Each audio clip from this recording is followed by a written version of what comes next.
like me. Don't even think a thought like me. But you matter to me, definitely. It don't matter, cause you matter. Kindness fits everybody. Everybody wants kindness. Kindness serves everybody.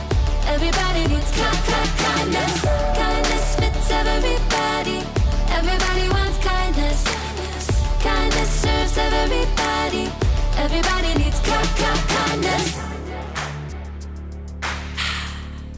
Why do we always run and hide? Pick our sides. Say we tried. Irrationally, we scream and shout. Get it out. We keep our doubts indefinitely. But now I think it's time we walk across these lines. You don't look like me, don't act like me, don't even think a thought like me. But you matter to me, definitely. It don't matter, cause you matter. Kindness fits everybody. Everybody wants kindness. Kindness serves everybody. Everybody needs kindness. Kindness fits everybody. Everybody wants kindness. Kindness serves everybody. Everybody needs kindness. The world we want won't happen in our blindness. No, I'll do my part and meet you here with kindness. 2, 3, 4. You don't look like me, don't act like me, don't even think a thought like me. But you matter to me, definitely. It don't matter, cause you matter. Kindness fits everybody. Everybody wants kindness. Kindness serves everybody. Everybody needs kindness. Kindness fits everybody. Everybody wants kindness. Kindness serves everybody. Everybody needs kindness.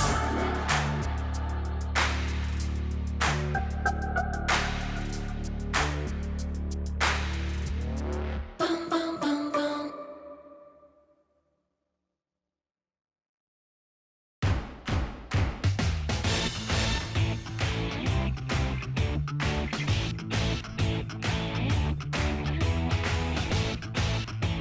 Hey, I'm Haley, and I am just performing one of my many duties as a superfan, and that is sending out fan mail. Special delivery! Ooh, see? Ta-da! Ooh, shiny. Yeah. It's important for my favorite people to know that they're my favorite people. That's part of kindness. Kindness is showing others they are valuable by how you treat them. Dear Kyle, I like your smile. You can shoot basketballs a 1/4 mile. Let someone else rebound every once in a while.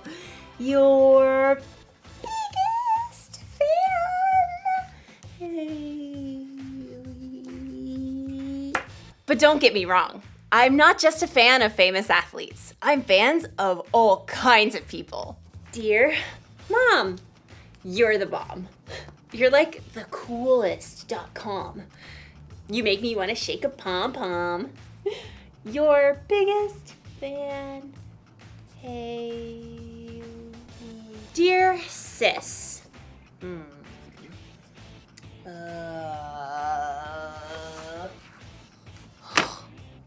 Okay. Well, I'll tell you this. The annoying way you chew is something I don't miss. And your taste in music makes me want to hiss. Your sis. Hey. Did you ever notice that it's harder to be kind to the people that you're closest to? Well, as you'll see in today's story, sometimes the people we're closest to are the people who need our kindness the most. I should probably rewrite this card to my sister. Yeah. See you in a bit.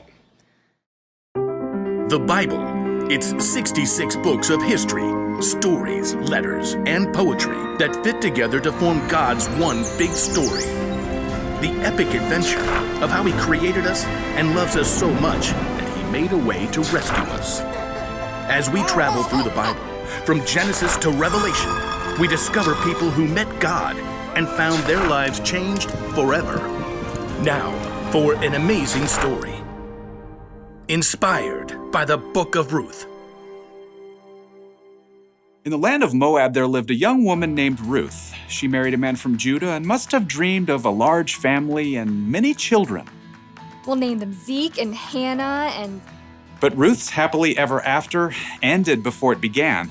Her husband died and his brother too, and that left Ruth alone with her sister-in-law Orpah and her mother-in-law Naomi, whose husband died too. I have nothing left. Naomi had come to live in Moab during a famine in Judah, but she had gotten word that there was plentiful food in her homeland again, so she planned to take a road trip. Ruth, Orpah, go back to your family homes. May the Lord show you kindness as you have shown me. So Orpah kissed her mother-in-law and left, but Ruth wouldn't budge. I'm going with you. Look, your sister-in-law is going back to her people. Don't urge me to leave you or to turn back from you. Where you go, I will go. Where you stay, I will stay. Your people will be my people, and your God, my God. Well, okay then. Finally, after a long and dusty journey, the two women arrived in Naomi's hometown of Bethlehem. Everywhere along the road, barley rippled in the breeze, golden and ready to harvest. Is that Naomi? She don't look so good. Don't call me Naomi. The Lord has made my life bitter. I went away full, and the Lord has brought me back empty. Don't listen to them. You just need dinner and a nap. Finding food was their top priority. Some of those barley fields belong to my husband's relative, Boaz. The grain is being harvested right now. Let me go to the fields and pick up the leftovers. Go, my daughter. The law instructed the landowners to leave behind some of the harvest for people who needed food, so Ruth followed behind the harvesters, gathering every bit of barley that fell to the ground. Barley. Let's see. You can barbecue it, boil it, broil it, sauté it. Ruth worked hard in the heat of the day. In the afternoon, Boaz came out to survey the harvest. The Lord be with you. The Lord bless you! Boaz spotted Ruth hard at work and asked his overseer, Who is that young woman? She came back from Moab with Naomi. She asked if she could pick up the extra grain and has barely rested all day.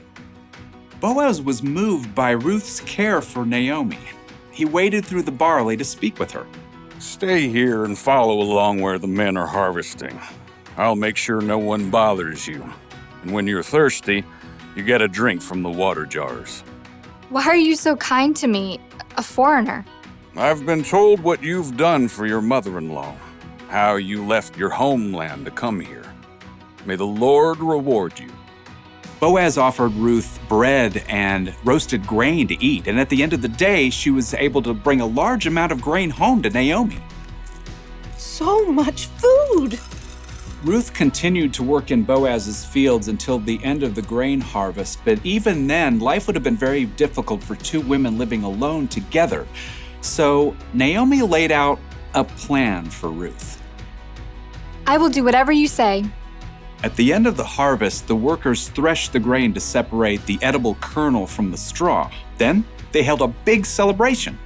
When the meal was over and the lights burned low, Boaz laid down near the pile of grain to sleep. Ruth arrived and approached Boaz just as Naomi had told her to do. She folded the blanket away from his feet and lay down nearby. Who's there? It's me, Ruth. Please give me your protection since you're responsible for our family. Boaz was surprised, but what Ruth had said was true. The Lord bless you. Don't be afraid. I'll do what you ask. Everyone knows you are wise and kind. Even though Boaz agreed to help Ruth, there was a family member who was closer than Boaz. So in the morning, Boaz set out to meet that man and the town elders to settle the matter. I will buy Naomi's land and also marry Ruth, if you will let me. Well, I sure can't purchase Naomi's land and take care of my own land too. So we're good? Go right ahead. Today, you are all my witnesses that I will buy Naomi's land and marry her daughter-in-law Ruth. As soon as it could be arranged, Boaz and Ruth were married. Naomi came to live with them, and a short time later, Ruth and Boaz had a new baby boy. His name is Obed. Aren't you the sweetest little thing? So through the kindness of Boaz and Ruth, Naomi had a brand new home and a brand new family too. Everyone could see the difference in her face. Praise be to the Lord. He's given you a new lease on life, Naomi. Yeah, that Ruth is better to you than 7 sons. Now, Ruth's story doesn't end there. Her son Obed had a son named Jesse, who had a son named David, King David. And hundreds of years later, a new baby boy was born in Bethlehem who was a descendant of King David, and his name was Jesus.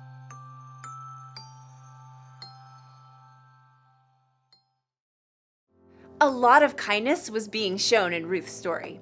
Boaz was kind to Ruth, Ruth was kind to Naomi, and through them, God was kind to all of us. Did you know Ruth was the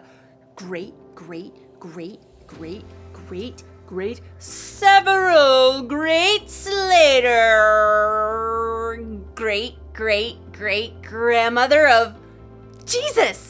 Isn't that amazing? I am a huge fan of Ruth. Dear Ruth, here's the truth. I've been a big fan ever since my youth. Your biggest fan, Haley. Kindness matters, especially when it comes to the people we're closest to, like our family and friends. But the people we're closest to are the people who can also get on our nerves, right? So we're not always kind to them. Or sometimes we assume those people know how we feel about them, so we never tell them. But we shouldn't assume. We should tell people when we care about them. Or send them a letter. Special delivery to Ruth! And we should be kind to our friends and family, even when they get on our nerves, because God can use our kindness to do amazing things in their world. So here's the one thing to remember today. Be kind to your family and friends. Don't let your favorite people forget they're your favorite people. Dear sis, listen to this. If I didn't say I love you, it'd be amiss. Come on over sometime and we'll reminisce. Your sis, Haley. Yeah, there. Well, that's a much kinder card to someone who will be my sister for my entire life. Love you, sis. Yay. See you next time.